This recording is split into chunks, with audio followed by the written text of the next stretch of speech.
and welcome. Paul here once again. Now, in my last lecture, we talked about the Viking Rollo and how he founded the powerful Duchy of Normandy after being granted that land by the weak king Charles the Simple. We left off talking about how Normandy would become more powerful than Charles's own crown, and how his incompetence would lead him to being locked in a tower by his own nobles. He would be succeeded in 922 by the Count of Paris, Robert, the brother of Otto, who himself had succeeded a weak and incompetent Carolingian king, Charles the Fat. Robert would then be succeeded by his son-in-law, Rudolph, in 923. So by this point, the Carolingian kings were mostly incompetent and weak, and the Robertians, the dynasty of the Counts of Paris, would often crown one of their own as king of West Francia, and more often than not, the Robertian kings would prove to be the better kings. Over in East Francia, the Carolingians had been out of power for over a decade, and in 919, a new dynasty was beginning to rise. The last Carolingian king of East Francia was named Louis the Child, whose rule in the dawn of the 10th century would be the twilight of the Carolingian dynasty in modern-day Germany. Now, as his name would indicate, he was only a child when he took the throne in the year 900, being only 7. He was the only legitimate son of Arnulf of Carinthia, the last East Frankish king, who overthrew his uncle, Charles the Fat, in the east. Due to his young age, the sorts of work that a king is often expected to do would have been put in the hands of his nobles and churchmen. Just as was happening in West Francia, the Carolingian dynasty was grasping at straws to hold on to their power in East Francia. In addition to that, a new foreign enemy from further east had crossed the Danube. They were called the Magyars, fierce nomadic riders from Hungary, who in the past century had served as mercenaries to the Bulgarian Empire against the Byzantines. By the 10th century, the Magyars had settled in the Carpathian Basin and had begun raids into Bavaria. The East Frankish army crushed the Magyars at the Battle of Pressburg, being led by a Bavarian warlord named Luitpold. By this point, East Francia had become a land of powerful duchies that were almost like little kingdoms of their own, with different dukes vying for power, while their king ruled ineffectually. You had Bavaria, Thuringia, Saxony, Swabia, and Franconia, a duchy that's name shares etymological roots with the Franks, and was one of the main areas settled by the Franks when they first crossed the Rhine in the 5th century. After the death of Louis the Child in 911, the rulers of Saxony, Swabia, and Bavaria all elected Conrad of Franconia as king of East Francia. However, Conrad would find it hard to exert authority over these independently minded duchies, who would go on to rebel against his rule. Swabia would demand his respect, and he would eventually be killed in battle by the Duke of Bavaria. But the greatest threat to Conrad's crown was the Duke of Saxony, Henry the Fowler. And after Conrad died in 918, Henry would be crowned King of East Francia, which was the ultimate game changer. Conrad was not a Carolingian. However, as the name Franconia would suggest. He was still a Frank. Not only was Henry the Fowler not of the Carolingian dynasty, he wasn't even a Frank. Henry was a Saxon. He was Duke of Saxony, the northern region of Germany, from where pagan Germanic migrants sailed to Britain in the 5th century and created Anglo-Saxon England. The Saxons of Britain would convert to Christianity from the end of the 6th century and throughout the 7th, but the Saxons who stayed behind in Germany still sacrificed to pagan gods. That was until the 770s, when Charlemagne forced Christianity on them through flame and sword, subjugating the heathen tribes to a genocide that would be known as the Massacre of Verden, which we learned about in a previous lecture. The Carolingian Franks would then go on to be overlords of the German Saxons, who would be referred to as the Old Saxons to differentiate them from the Anglo-Saxons of England. Towards the end of the 9th century, however, the power of Saxony would end up back in the hands of the dukes, who would have now been legitimized by their Christianity. Now here we are in the beginning of the 10th century, a century and a half after Charlemagne forced Christianity on the Old Saxons. And Saxony's duke is now the Christian king of East Francia. If only Charlemagne had known, when he was forcing his religion on those heathen tribes, that their descendants would go on to bring about the death knell of his dynasty. Now, supposedly, when messengers gave Henry the news that he was to be king of East Francia, he was setting up bird traps, being an avid hunter of wild fowl. That's how he earned the nickname, Henry the Fowler. When Henry became king, he strengthened his borders against Magyar invaders, and is said to have been the one to have transformed this fragmented group of duchies known as East Francia into a powerful kingdom known as Germany. However, Henry would only be king of a confederation of German duchies rather than king of a single nation.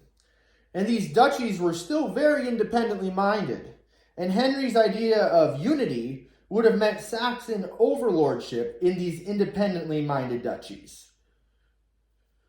While Franconia supported Henry's rule, Bavaria and Swabia were more resilient. As I said before, Henry also strengthened his borders against invasions, not just from the Magyars, but from the Slavs and Danes.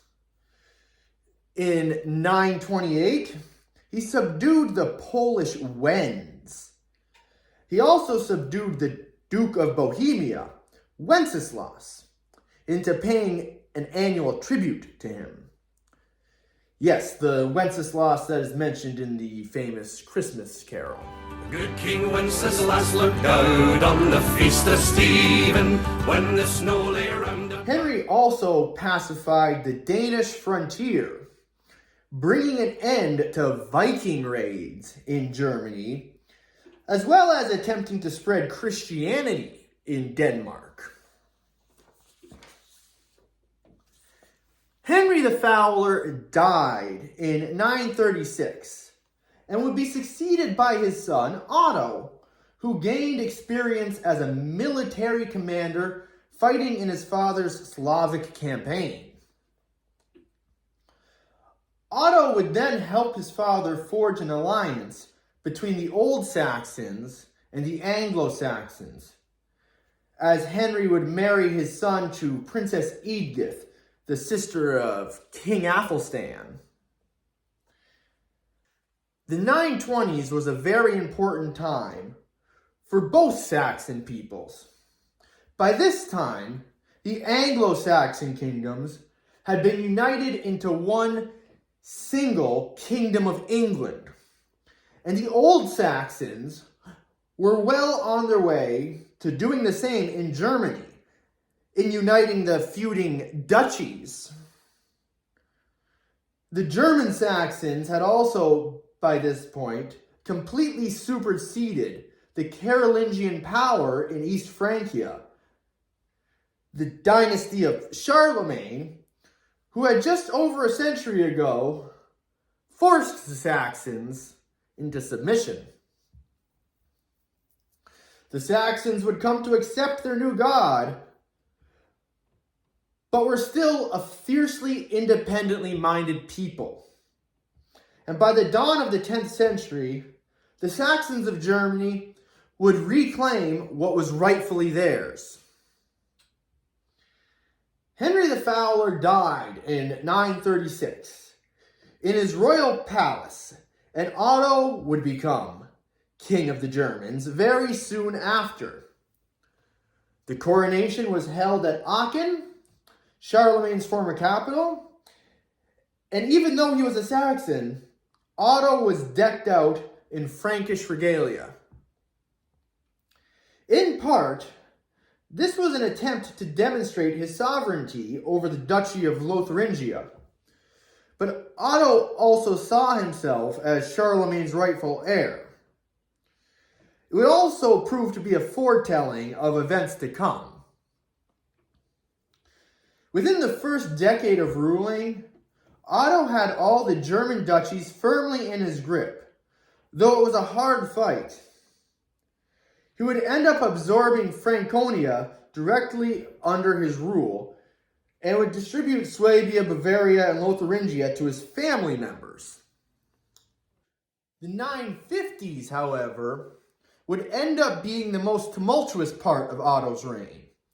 It all started in 951, when he was asked to marry the widowed Italian queen Adelaide in order to prevent her lands being absorbed by the King of Burgundy or by the rebellious dukes of Bavaria or Swabia. These duchies were still governed by independently minded households. You can imagine that a united Germany may not sound so nice to a Bavarian or a Swabian when the catch is complete Saxon overlordship.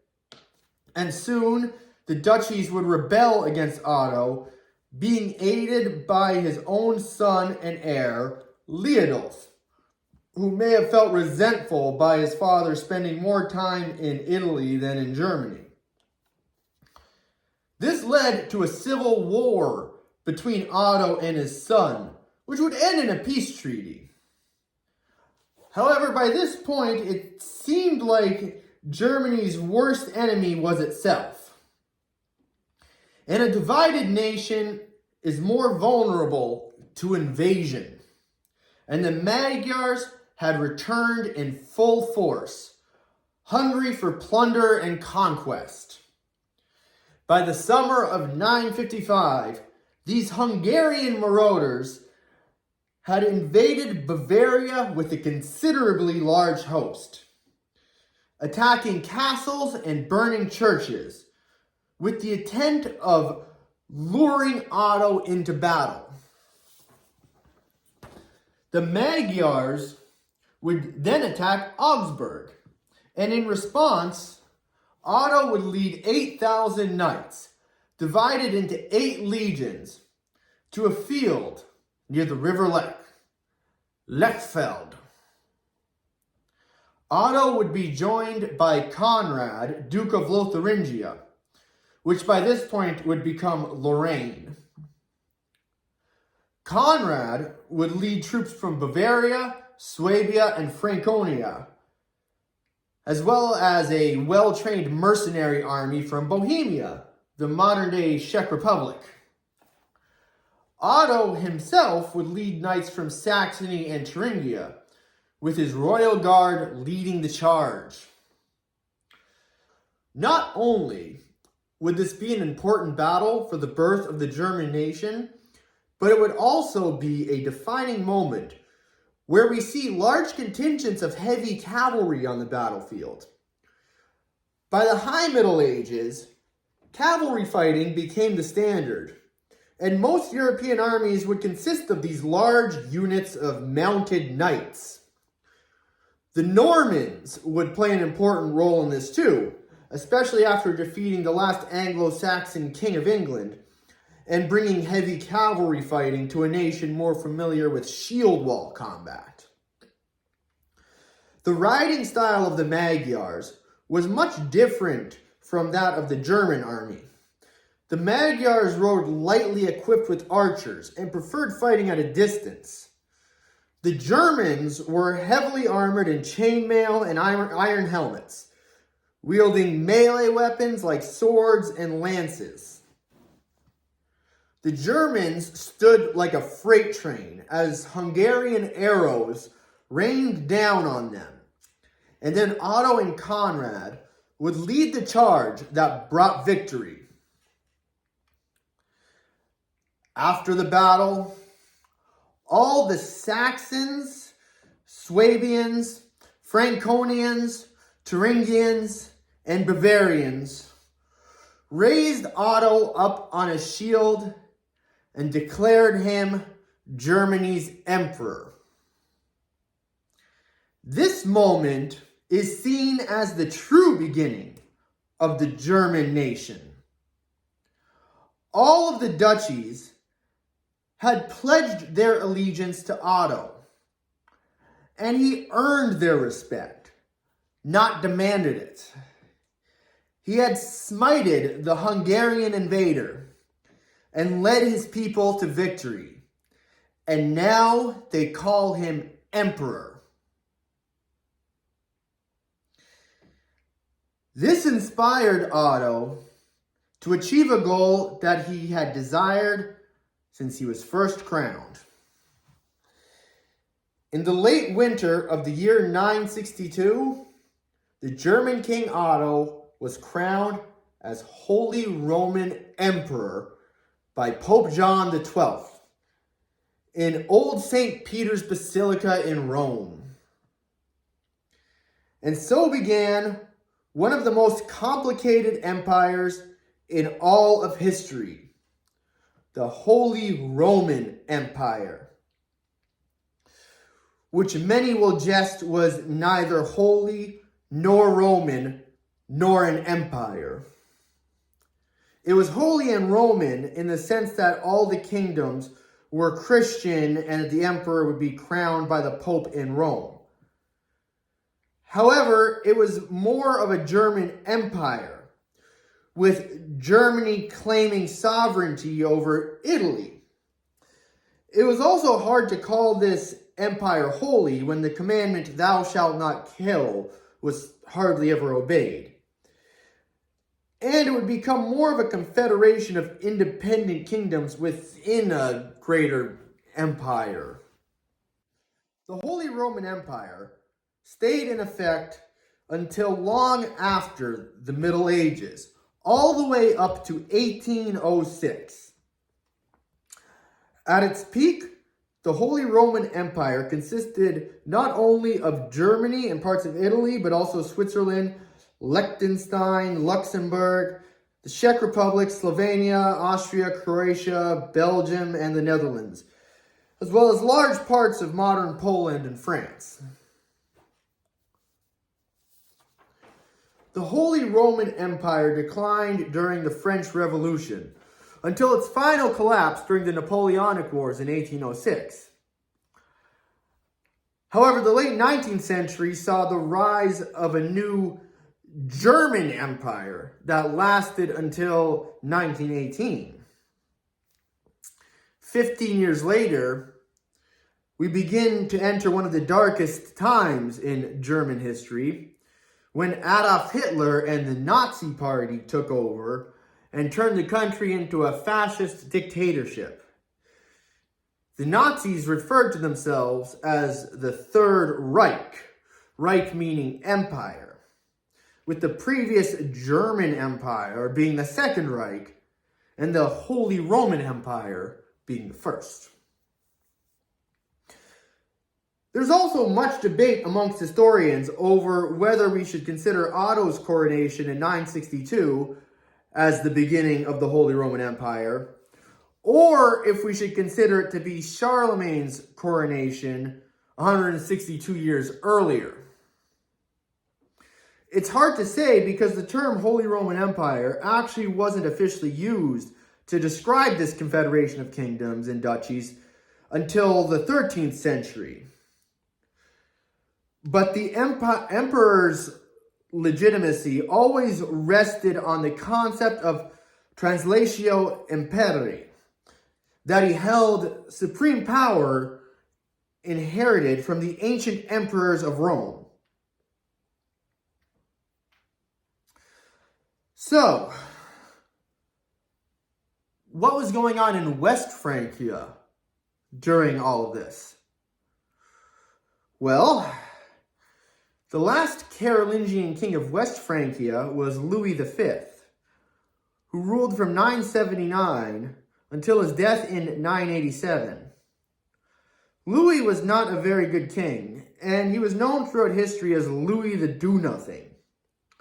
Now, during the 7th century, the kings of the Merovingian dynasty were known as being do-nothings, the Roi fainéant, the do-nothing kings, which led them to being superseded by the mayors of the Palace of Austrasia, and thus in the 8th century, the Carolingian dynasty was born. Now here we are in the 10th century, and the dynasty of Charlemagne had self-destructed, and they began to suffer the same fate as the Merovingians before them, with the counties and duchies holding more power than the king.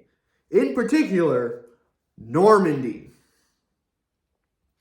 They were also threatened by this new dynasty in the eastern half of the Frankish Empire, the Ottonians from Saxony.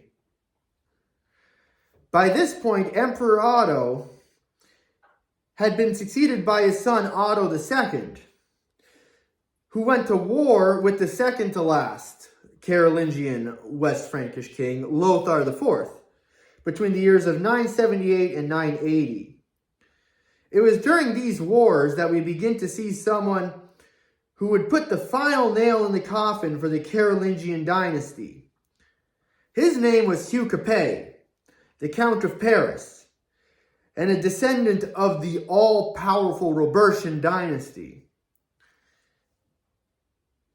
He was also the nephew of Otto I through his mother Hedwig of Saxony. Otto's ties to the family of Hugh gave him some power over the West. Now, Hugh's father was Hugh the Great, the son of King Robert I, the Robertian king who succeeded Charles the Simple. Now, though Hugh never earned the title king, he did become known as Duke of the Franks, and would be a king in all but name. Hugh the Great, however, would support the rule of the Carolingian king Lothar, despite being the enemy of his father, Louis IV. However, the verdict of the French people was that the Carolingians weren't worthy of ruling their lands. And in 987, the son of Hugh the Great, Hugh Capet, would be crowned as king of the West Franks, thus removing the Carolingian dynasty for good, no longer ruling in either Germany or France. However, the Capetian dynasty would not be the immediate success story that the Ottonians were. Due to the power of all the other duchies and counties in West Francia, Hugh's power was limited to really only 400 square miles around Paris. He had a lot of trouble building up a strong centralized power. Burgundy was practically independent, and the coming decades would be ruled by the German Holy Roman Empire. Brittany was entirely independent. The Celtic kingdom in northwestern France that was settled by Britons in the 5th century, fleeing the Anglo-Saxon invasion. One of the biggest threats to the Capetian dynasty, however, would be Normandy, which by this time was under the rule of Duke Richard the Fearless, the grandson of the Viking invader Rollo. Richard is often credited as being the one who created feudalism, the social system that would be practiced in Europe throughout the High and Late Middle Ages. Now, Richard was on good terms with the Capetians and was married to Hugh Capet's sister, Duchess Emma of Paris. Norman power, however, undeniably was overshadowing Capetian kingship. This became worse after the Norman conquest of England in 1066, when Duke William the Bastard defeated the last Anglo-Saxon king, Harold Godwinson, and made it so that a duke, who was supposed to be a vassal to the King of France, is now the King of England. And England was undeniably the more powerful country at the time. The Anglo-Saxons had united a land of feuding kingdoms into one powerful kingdom in the face of Viking invasions. And when William conquered it, he introduced moat and bailey castles, heavy cavalry armies, and the system of feudalism. The 11th century was a bad time for the kings of West Francia. Despite a new dynasty superseding the Carolingians, the Capetian kings spent their first 2 centuries being nothing more than figureheads, while the dukes of Normandy ruled as kings of England, eventually also controlling the county of Anjou and the duchy of Aquitaine. It would not be until 1190, into the High Middle Ages, that we see the first truly powerful Capetian king, Philip II Augustus. Philip reconquered those territories held by the English within France, and would also be the first to refer to himself as King of France, rather than King of the Franks. Philip was also famous for going on crusade to the Holy Land with Richard the Lionheart, the King of England, and Frederick Barbarossa, the Holy Roman Emperor. However, when Richard and Philip returned to their respective countries, England and France went to war with each other. So this would not be the be-all, end-all that would end all of this conflict. The High and Late Middle Ages were defined by conflict between England and France.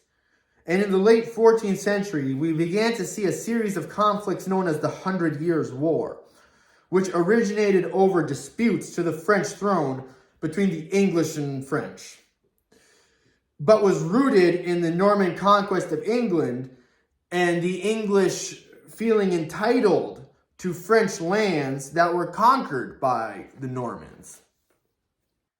The Capetian dynasty still exists to this day, just not in France, but Spain.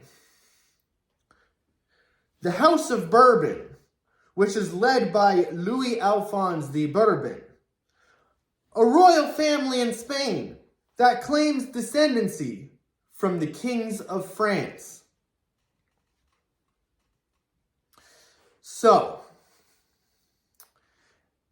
as the Dark Ages, or the early Middle Ages, would start to come to an end, and the High Middle Ages would begin, West Francia would become the Kingdom of France, and East Francia would become the Kingdom of Germany, with powerful duchies and counties forming out of the areas that are now Belgium, the Netherlands, and Switzerland.